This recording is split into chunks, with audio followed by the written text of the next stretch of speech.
బెంగ పెట్టుకోకమ్మా, వచ్చి నా వీపు మీద కూర్చో అన్నారు. అంటే అమ్మ చూసిందిట, పక్కున నవ్వింది.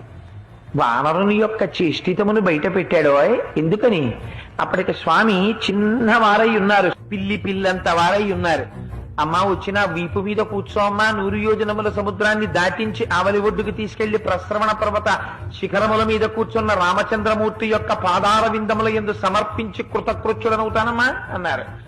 అంటే అమ్మ నవ్వి ఓ మాట అంది.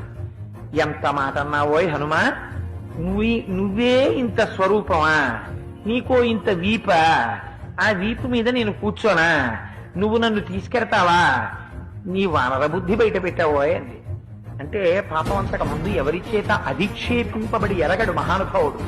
అంత మాట నేసింది అమ్మ నన్ను, ఇదే నా స్వరూపం అనుకుంటోంది, నా స్వరూపం ఏమిటో అమ్మకి చూపించాలనుకున్నాడు.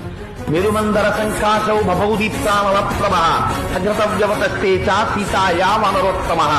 ఒక్కసారి మేరుపర్వత శిఖరాలు ఆకాశాన్ని చుంబిస్తూ ఎలా ఉంటాయో అంత స్వరూపాన్ని పొందేసి పెద్ద పెద్ద పాదాలతో, పిక్కలతో, మోకాళ్లతో, బలిసినటువంటి తొడలతో, సన్నటి నడువుతో, విశాలమైనటువంటి వక్షస్థలంతో, శంఖం లాంటి కంఠంతో, కాల్చిన పెనం లాంటి ముఖంతో, వాడి అయినటువంటి కోరలతో, పచ్చటి కన్నులతో, పెద్ద శిరోజములతో, మహానుభావుడు పరిఘల వంటి భుజములతో, పెద్ద పెద్ద వేళ్లతో, అంతంత అరిచేతులతో స్వామి నిలబడేటప్పటికీ అంత పైకి చూసి అమ్మ ఆశ్చర్యపోయింది.